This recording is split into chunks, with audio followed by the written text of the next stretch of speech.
नमस्कार दोस्तों, आज की इस YouTube वीडियो में आपका स्वागत है। इसमें बात करेंगे हम इंटरमीडिएट के गॉस की जो प्रथम पार्ट है, लेसन है प्रथम, जो जिसका नाम है हमारा वैद्युत फलक, वैद्युत आवेश तथा क्षेत्र, जो नाम है इसका।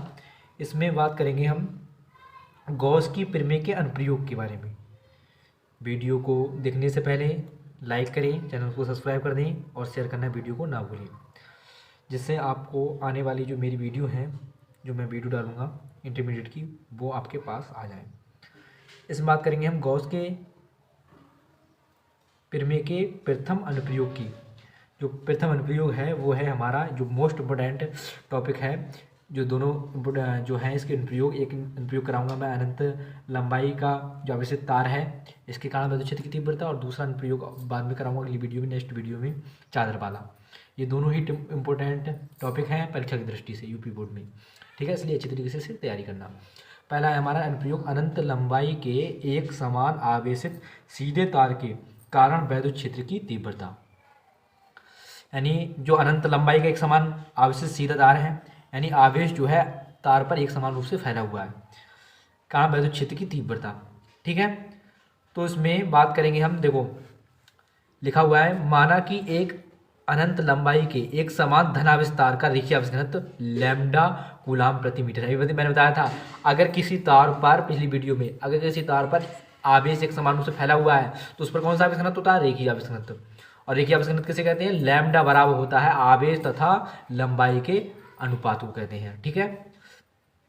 तो यहाँ पर माना कि अनंत लंबाई का एक समान धनावेश तार का रेखीय आवेश घनत्व लैम्डा कूलाम मीटर है। अब यहाँ पर देखो कितना माना है? Lambda coulomb metre. माना कि तार के निकट r दूरी पर एक बिंदु P है। यहाँ ये तार मान लिया हमने एक समान रूप से आवेशित है धनावेश से, इसके r दूरी पर एक बिंदु हमने यहाँ ले लिया, r दूरी पर एक बिंदु ले लेना है हम यहाँ पर, ठीक है। यहाँ पर कौन सा बिंदु ले लेना है? P। तो इस तरीके से मैं बिंदु ले ले रहा हूँ यहाँ पर, इस तरीके से। यहाँ पर एक बिंदु है हमारा P, ये वाला बिंदु, ठीक है, P। अब क्या करेंगे हम, इस पर हमें क्या करना है? r दूरी पर एक बिंदु P है, यहाँ से भी r दूरी पर होगा। जब ये r दूरी है तो यहाँ पर भी r दूरी है, यहाँ से r दूरी पर ये हो गया हमारा, r दूरी पर क्या होगा? एक बिंदु P।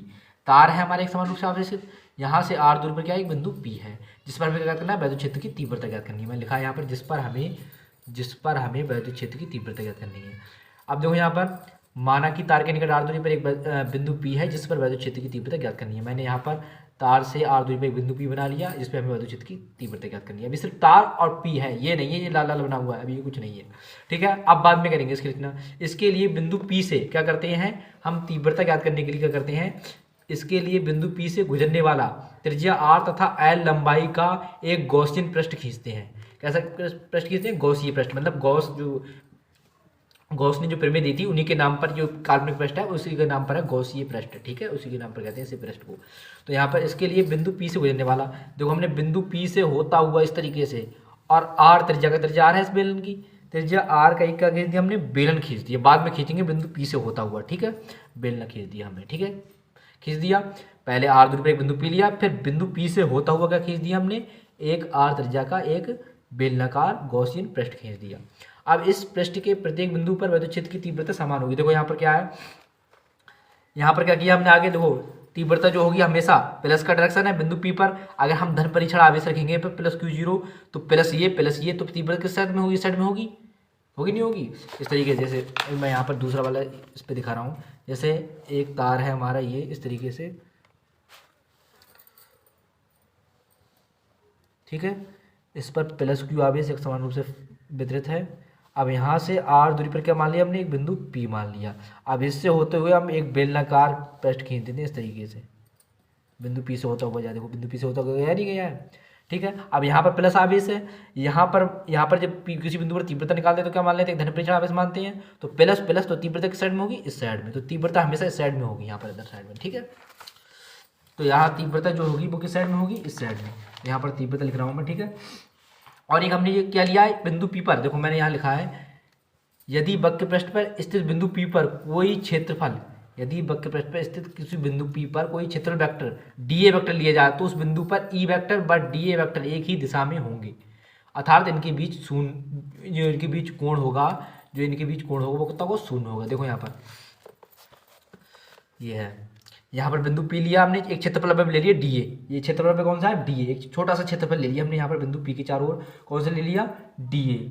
ठीक है, जो हमारा क्षेत्रफल है वो कौन सा है डी ए है। तो मैं यहाँ पर लिख दे रहा हूँ डी ए, लिख ले रहा हूँ यहाँ पर। ठीक है, डी ए डी ए, ठीक है, डी ए लिख गया। अब क्षेत्रफल है, अब जब क्षेत्रफल वेक्टर खींचेंगे तो डी ए वेक्टर इस साइड में होगा इस तरीके से, डी ए वेक्टर, इसका वेक्टर खींचेंगे क्षेत्रफल। मैंने बताया था जो शुरू में लिखवा दी डेफिनेशन, अगर कोई तल है इस पर अगर हम क्षेत्रफल वेक्टर खींचे तो किस साइड में होगा ऊपर की ओर होगा इस तरीके से। ये क्षेत्रफल ये है और इस पर ऊपर की ओर होगा इस तरीके से। ठीक है, तो हमने यहाँ पर क्षेत्रफल वेक्टर खींच दिया, डी ए वेक्टर इस साइड में होगा इस साइड में। और वैद्युत क्षेत्र की तीव्रता डायरेक्शन किस साइड में, वो भी इस साइड में है नहीं है। तो दोनों की डायरेक्शन जो होगी वो एक ही है, डी ए वेक्टर की डायरेक्शन और ई वेक्टर की, दोनों की डायरेक्शन इस साइड में है। अगर मैं यहाँ पर छोटा अब लूँ डी ए वेक्टर, यहाँ पर ले लूँ मैं छोटा सा क्षेत्रफल ले लिया मैंने डी ए यहाँ पर इस तरीके से ऊपर समतल स्वरूप पर, इसके किसके बेलन के समतल स्वरूप पर मैंने क्या ले लिया क्षेत्रफल ले लिया। तो यहाँ पर जो डी ए वेक्टर होगा उसकी डायरेक्शन वो होगी डी ए वेक्टर की ऊपर की ओर होगी, डी ए वेक्टर क्योंकि तल ऊपर है लंबा तो ऊपर की ओर होगी। और जो ई वेक्टर की दिशा किस साइड में होगी इस साइड में होगी, ई वेक्टर तो हमेशा इस साइड में रहेगा यहाँ पर। ठीक है, ई वेक्टर की डायरेक्शन इस साइड में और डी वेक्टर की डायरेक्शन इस साइड में होगी। ठीक है, अब आगे करेंगे इसे सॉल्व। देखो यहाँ पर मैंने लिखा यहाँ पर क्षेत्रफल अवयव डीए से गुजरने वाला वैद्युत फ्लक्स। हम किसकी बात करेंगे, पहले ज्ञात करेंगे हम इस डीए से, इस डीए से कितना क्षेत्रफल निकल रहा है। यहाँ पर देखो ई वेक्टर और डीए वेक्टर एक ही दिशा में है, मैंने वही लिखा था। यदि वक्र पृष्ठ पर स्थित कोई बिंदु पी पर कोई क्षेत्रफल वेक्टर डीए लिए जाए तो उस बिंदु पर ई वेक्टर व डी ए वेक्टर एक ही दिशा में होंगे, अर्थात उनके बीच कोण कितना होगा शून्य होगा। तो यहाँ पर देखो ई वेक्टर व डी ए वेक्टर के बीच में कोण कितना है शून्य है, नहीं है। ई वेक्टर व डी ए वेक्टर के बीच में कोण कितना शून्य है, एक ही दिशा में है तो शून्य होगा कोण। तो यहाँ पर देखो क्या करेंगे फार्मूला लगा देंगे वही गॉस की प्रमेय का, गॉस का जो फ्लक्स का फार्मूला होता है वो लगाएंगे। फ्लक्स का फार्मूला क्या होता है डी फाई ई बराबर छोटे के लिए, वैसे तो ये होता है फार्मूला, वैसे तो फार्मूला ये होता है हमारा जनरली फाई ई बराबर E vector dot A vector ये होता है, लेकिन छोटे से के लिए निकालते हैं, छोटे से के लिए क्षेत्रफल निकालेंगे तो ये हो जाएगा डी फाई ई बराबर E vector dot D A vector हो जाएगा। ठीक है, अब इसी तरीके से यहाँ पर करेंगे ये हो जाएगा E vector dot D A vector. अब जैसे ही डॉट हटाएंगे तो क्या जुड़ जाएगा कॉस जुड़ जाएगा, डॉट में कॉस छुपा रहता है, तो यहाँ पर डॉट जैसे हटाएंगे तो कॉस जुड़ जाएगा, ई डी ए कॉस जीरो हो जाएगा। कॉस जीरो क्यों हुआ, क्योंकि हमने किसके बीच निकालना है यहाँ पर निकालना है ई वेक्टर और डी ए वेक्टर के बीच में कोण कितना है। यहाँ पर देखो ई वेक्टर व डी ए वेक्टर के बीच में कोण कितना है, यहाँ पर कितना कोण है ई वेक्टर व डी ए वेक्टर के बीच में शून्य कोण है, इसलिए यहाँ पर क्या करेंगे जो कोण जो है हमारा यहाँ पर शून्य है, इसलिए यहाँ पर मैंने लिखा है कि डी फाई बराबर E vector D A vector cos zero लगाए यहाँ पर। तो ये हो जाएगा हमारा कॉस जीरो का मान होता है 1 तो ई डी ए बचेगा, यानी डी फाई का मान कितना आया हमारा ई डी ए, इस तरीके से ई डी ए आया हमारा। अब आगे हल करने के लिए क्या करेंगे इसमें देखो इसमें निकाल, ये तो हमारा आ गया क्षेत्रफल डी ए से। अब हम इसके पृष्ठ से निकाल लेंगे, कौन से वाले पृष्ठ से, पूरे वक्र पृष्ठ से। देखो इधर इसमें ये वाला वक्र पृष्ठ ये और इधर दोनों तरफ से हम निकालेंगे कि यहाँ से और यहाँ से, इस वाली लाइन से और इस वाली लाइन से, इधर से और इधर से कितना जा रहा है, इधर से साइड से और इधर साइड से कितना जा रहा है। ठीक है, फ्लक्स ये निकाल देखेंगे। तो निकालने के लिए क्या करेंगे हम यहाँ पर देखो ये हो गया डी फाई बराबर ई डी ए। अब फ्लक्स निकालेंगे तो कैसे निकालेंगे, देखो ये हो गया डी ए वेक्टर से वैद्युत फ्लक्स हो गया, डी ए से गुजरने वाला वैद्युत फ्लक्स हो गया हमारा डी फाई। अब क्या निकालेंगे पृष्ठ से, गॉसियन पृष्ठ मतलब इधर वाली साइड से और इधर वाली साइड से। अभी समतल स्वरूप की बात नहीं कर रहे हैं, सिर्फ वक्र पृष्ठ इधर वाली सिरे से इधर वाले सिरे से कितना फ्लक्स निकलेगा। तो क्या करेंगे यहाँ पर ये हो जाएगा हमारा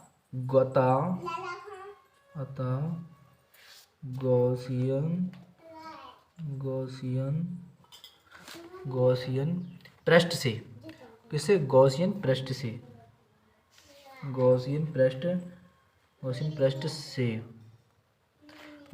से निकालेंगे, गॉसियन पृष्ठ से गुजरने वाला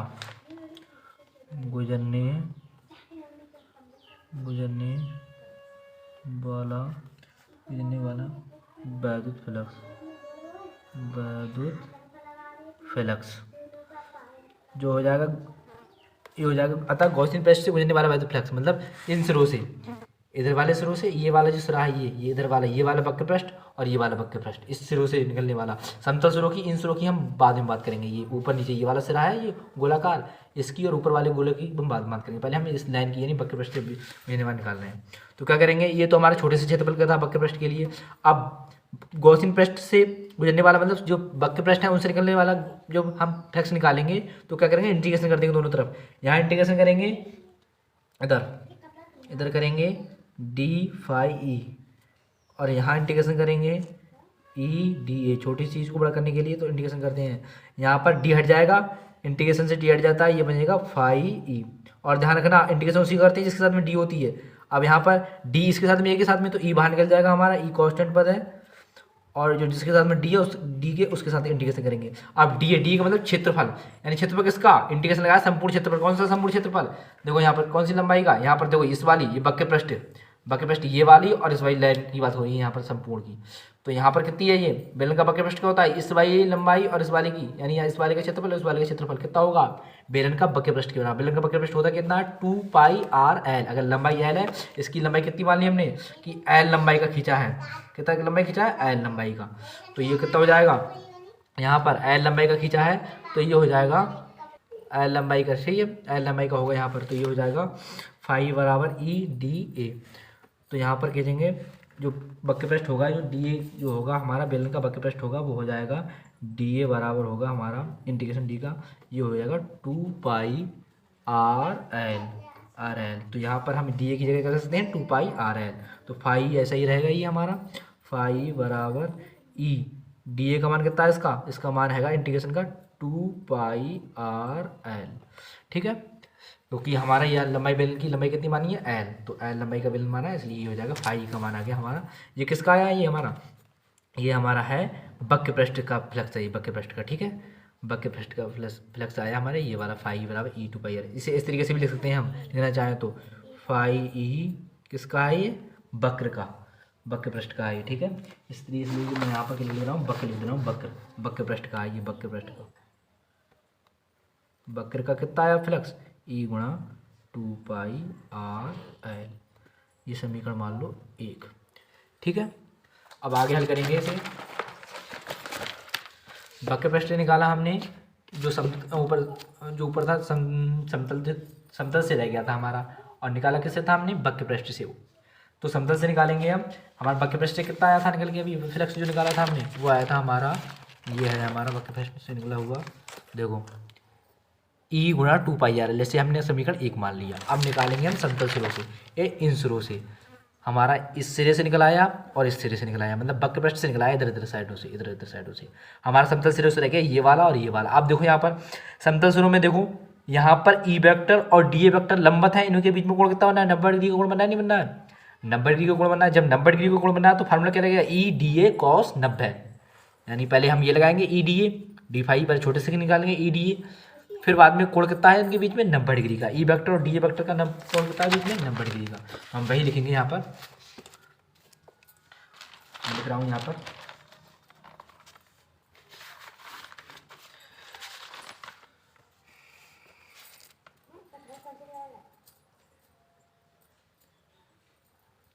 समतल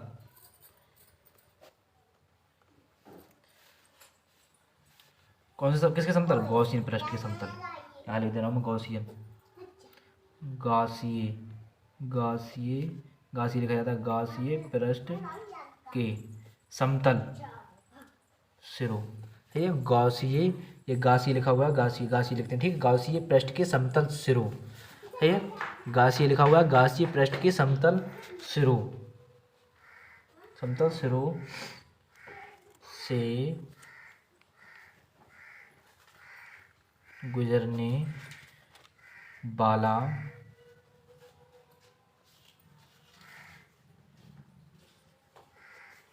वैद्युत फ्लक्स, ठीक है, समतल सिरों से गुजरने वाला वैद्युत फ्लक्स जो फाई होगा,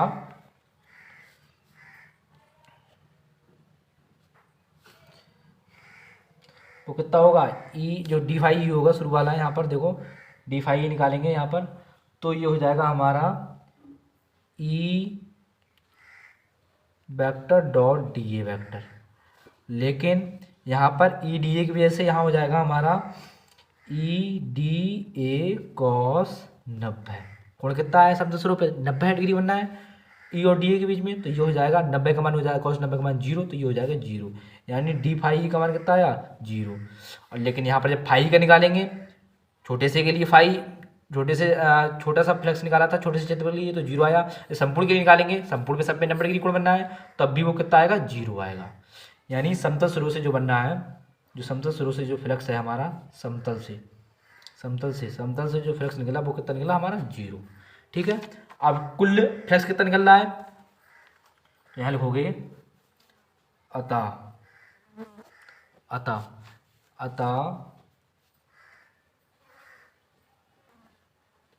गॉसीय पृष्ठ से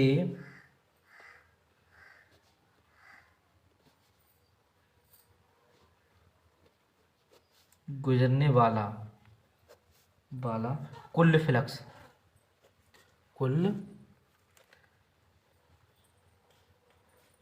फ्लक्स ठीक है, अतः गॉसीय पृष्ठ से गुजरने वाला कुल फ्लक्स कितना होगा हमारा, देखो फाई बराबर हो जाएगा हमारा जो वक्र से निकल रहा था, देखो यहाँ से इसमें बेलन से वक्र यहाँ हमारा समतल वाला कितना है 0 आया समतल वाला, ये देखो ये समतल वाला इसमें देखो मैंने बनाया था, यानी यहाँ से 90 डिग्री कोण बनना था, तो ये वाला ऊपर वाले से 0 नीचे वाले से 0, और इधर से कितना आया था E2 पाई आर एल, मैंने निकाला भी था ये वाला E गुणा 2 पाई आर समीकरण एक माना था जिसे मैंने। ठीक है, तो समतल ये दोनों जुड़ जाएंगे, दोनों हमारे दोनों जुड़ जाएंगे, दोनों यह वाला भी जुड़ जाएगा इसमें, देखो ये वाला समतल वाला भी जुड़ जाएगा, ये वाले दोनों समतल, और ये वाला जो वक्र पृष्ठ वाला है वो भी जुड़ जाएगा, ये दोनों जोड़ रहा हूँ मैं। ठीक है, गॉसी पृष्ठ से गुजरने वाला कुल फ्लक्स फाई, फिर ये फाई वाला हो जाएगा हमारा, फाई दोनों जोड़ रहा हूँ मैं, एक समतल पहला ये वक्र वाला प्लस और फाई जो है कौन सा समतल वाला, दोनों जोड़ रहा हूँ मैं। ठीक है, वक्र वाला कितना आया था हमारा E2 पाई आर एल और प्लस समतल वाला 0, तो टोटल फाई कितना आया वहाँ निकल के, जो फ्लक्स आया हमारा फाई निकल के आया वो आया हमारा E2 पाई आर एल। ठीक है, अब क्या करेंगे इसमें हम देखो अब लगाएंगे हम गॉस की प्रमेय। कौन सी, गॉस की प्रमेय। गॉस की प्रमेय क्या होती है, गॉस की प्रमेय क्या होती है, फाई बराबर 1/एप्सिलॉन 0, यही तो होती है, Q/एप्सिलॉन 0 होती है, Q/एप्सिलॉन 0। ठीक है, यही होती है, यानी किसी आवेश को कुल आवेश का एप्सिलॉन 0 ना होता है, फाई जो फ्लक्स होता है वो। अब यहाँ पर देखो Q का मान क्या होगा, मैंने आपको बताया था कि लैम्डा बराबर होता है Q/L, रेखीय आवेश घनत्व होता है आवेश तथा लंबाई के अनुपात को। यहाँ से Q का मान निकालूंगा तो Q बराबर हो जाएगा लैम्डा L, तो Q का मान यहाँ रख दूँ मैं, तो Q का मान यहाँ रख रहा हूँ मैं लैम्डा L/एप्सिलॉन 0 फाई। ठीक है, मैंने फाई बराबर लिख दिया लैम्डा L/एप्सिलॉन 0। अब फाई का मान मैं ऊपर से यहाँ से लगा दे रहा हूँ, फाई का मान टोटल कितना है E गुणा 2 पाई आर एल है, फाई का मान यहाँ रख रहा हूँ मैं E गुणा 2 पाई आर एल बराबर में कितना है लैम्डा L/एप्सिलॉन 0। यहाँ ई वैद्युत क्षेत्र तीव्रता का मान निकालना है, ई हम यही रहने देंगे 2 पाई आर बटी में ले जा रहा हूँ मैं। ठीक है, ई बराबर हो जाएगा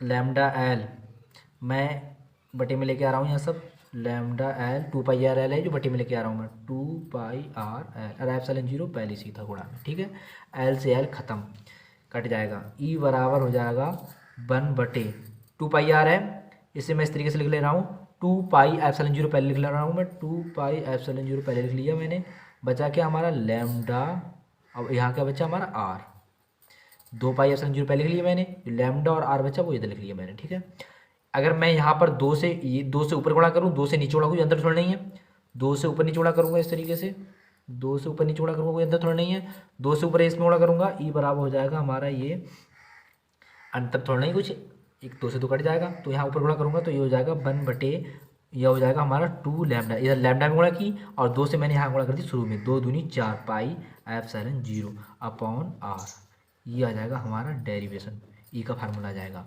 ई का फार्मूला आ जाएगा। और बी का मात्रक क्या होता है, न्यूटन प्रति कूलम। ठीक है, अब इससे हमने ऐसा क्यों बनाया, क्योंकि हमें 1/4 का मान पता है, क्या कितना होता है, 9×10⁹ इसलिए इसका मान बनाया है। ठीक है, ये हमारा प्रथम अनुप्रयोग हो गया। अब इसके न्यूमेरिकल बात करेंगे अगली वीडियो में हम, और दूसरा प्रूफ करवाएंगे। इसलिए वीडियो को लाइक करें, चैनल को सब्सक्राइब करें। ठीक है।